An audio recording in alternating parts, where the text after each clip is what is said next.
amigos telespectadores da Rede Vida de Televisão e do programa Páginas Difíceis da Bíblia. Nós estamos na Paixão de Jesus e num tempo bem propício para ler, refletir, meditar, estudar esta paixão, porque próximos da Semana Santa e no tempo quaresmal. Eu me recordo que na semana passada estávamos com a questão de Elias.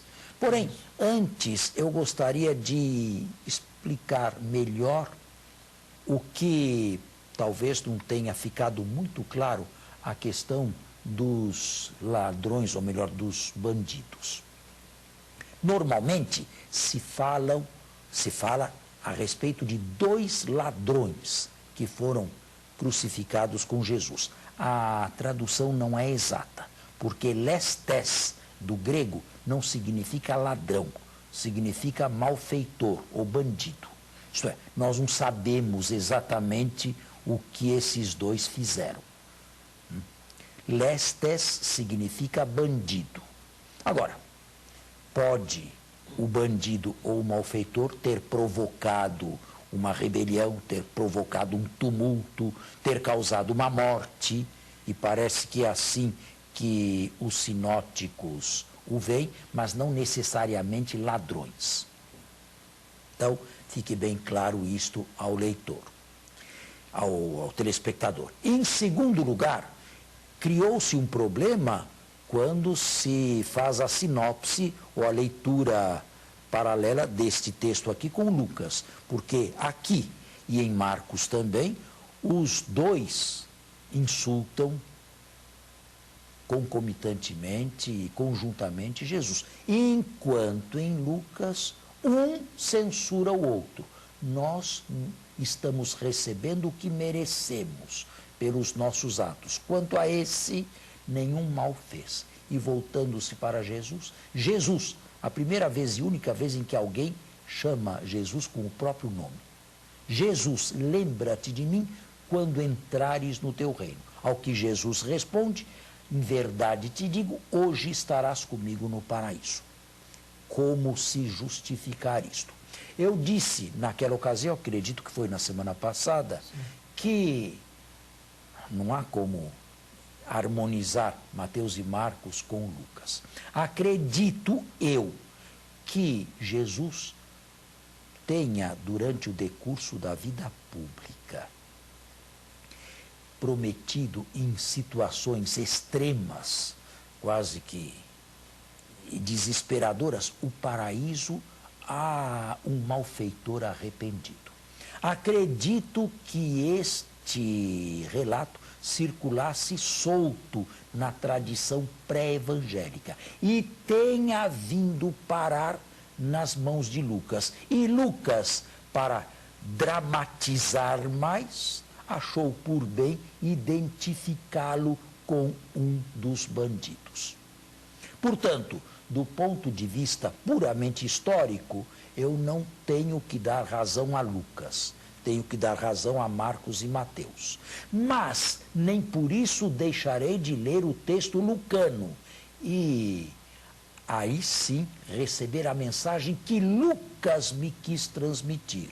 Até mesmo na última hora é possível que alguém se arrependa e arranque de Jesus um perdão.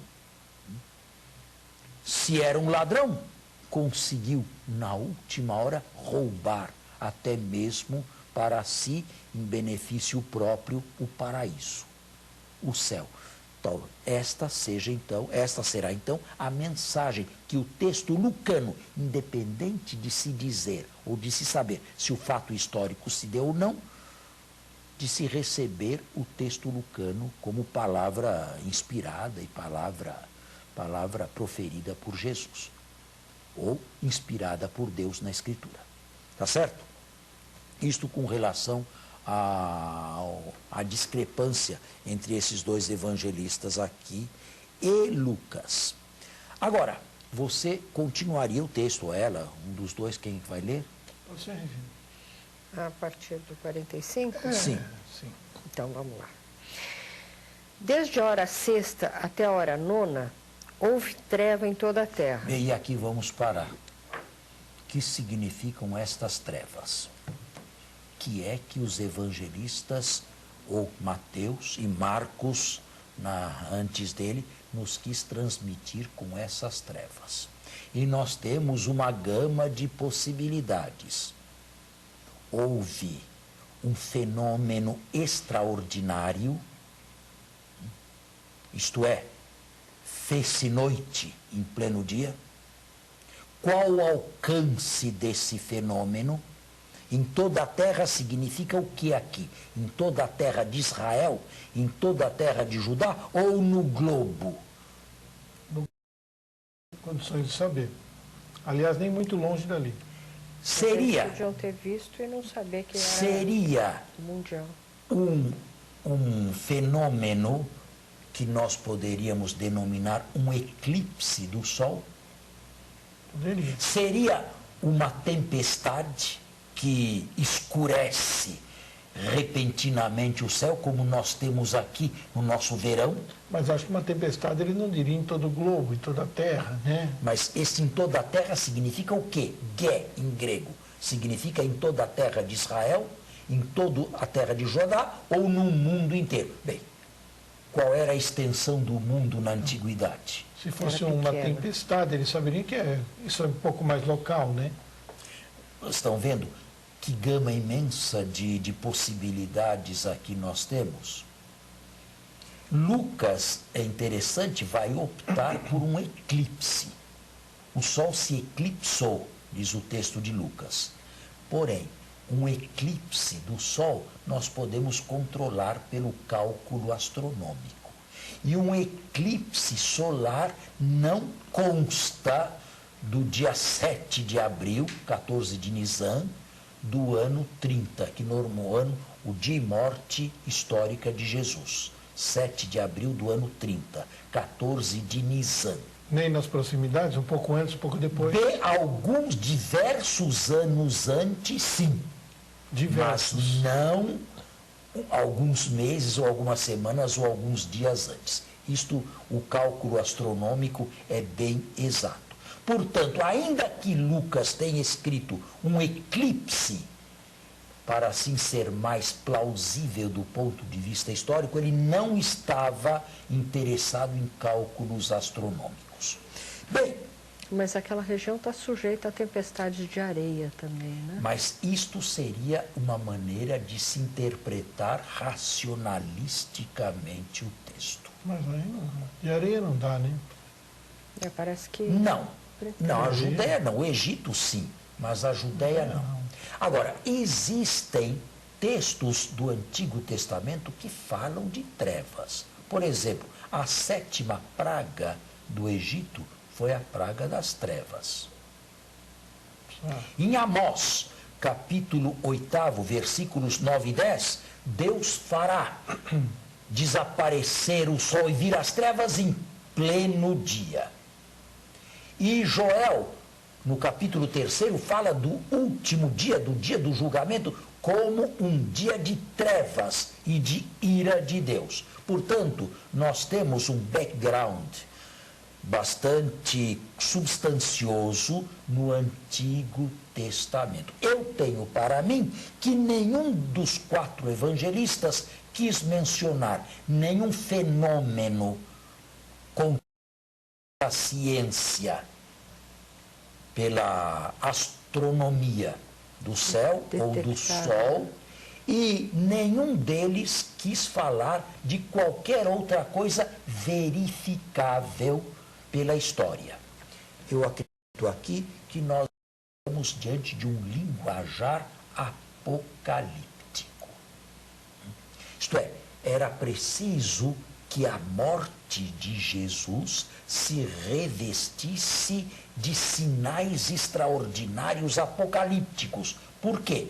Porque era uma maneira literária que tinham de simplesmente não identificar aquela morte com a morte de qualquer outra pessoa em qualquer outro lugar. O que subjaz ao texto? Esta morte aqui modificou o decurso da história. Esta morte aqui modificou totalmente as relações entre todos os seres humanos, desde o primeiro até o último, com Deus. Então, era preciso retirá-la do seu aspecto, digamos, ordinário. Não morreu e não podia morrer qualquer morte, como qualquer um de nós morre. E então, são o primeiro sinal de que esta morte aqui foi diferente. Mateus, logo a seguir, trará uma quaterna, juntamente com as trevas, rochas fendidas, sepulcros que se abriram e corpos de santos que ressuscitaram e apareceram adversos na cidade santa de Jerusalém.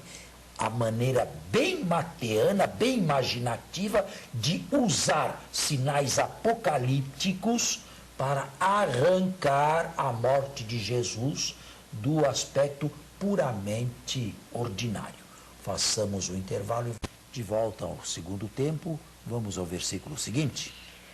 Lá pela hora nona, Jesus deu um grande grito. Eli, Eli, lama sabatani. Isto é, Deus meu, por que me abandonaste? Bem, a respeito destas palavras aqui, temos que dizer muita coisa. Existem, se colocarmos em concordância os 4 evangelistas, 7 palavras de Jesus na cruz. Mateus e Marcos só trazem esta. O início do Salmo 22. Meu Deus, por que me abandonaste? Lucas traz as seguintes. Pai, perdoai-lhes porque não sabem o que fazem. Porém, esta primeira palavra de Jesus em Lucas é textualmente duvidosa, porque existem em alguns manuscritos, mas não existem em outros manuscritos importantes. Portanto, do ponto de vista da crítica textual, é duvidosa.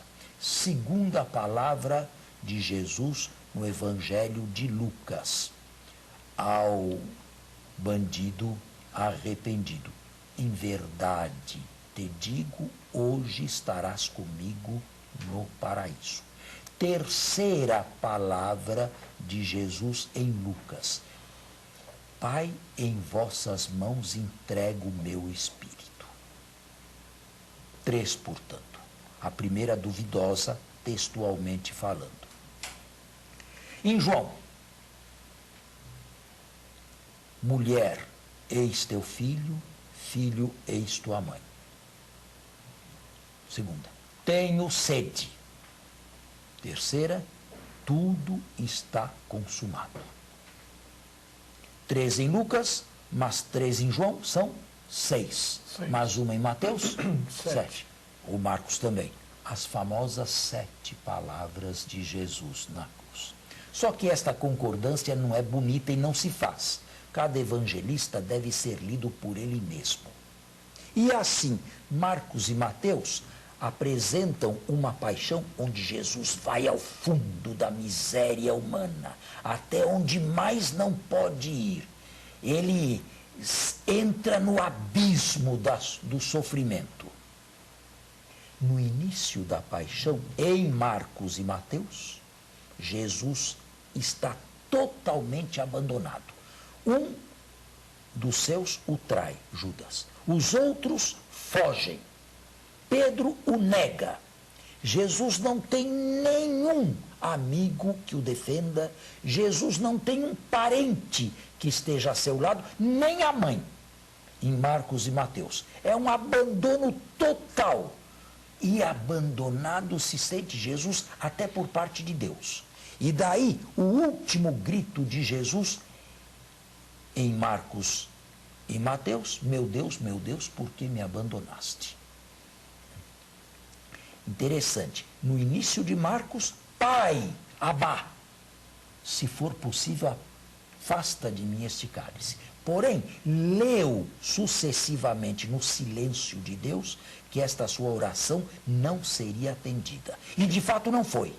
E no final da paixão, na última e atroz agonia, Jesus sequer ousa apelar o onipotente ou apelar para o onipotente com o nome afetivo de Abba, Pai.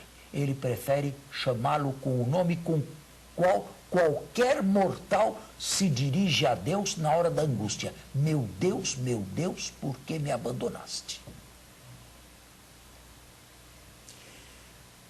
Esta é a teologia de Marcos e Mateus. Um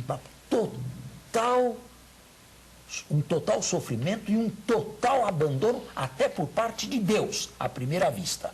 Não foi abandonado por Deus, porque imediatamente depois Deus vai agir e vai agir de uma maneira espetacular.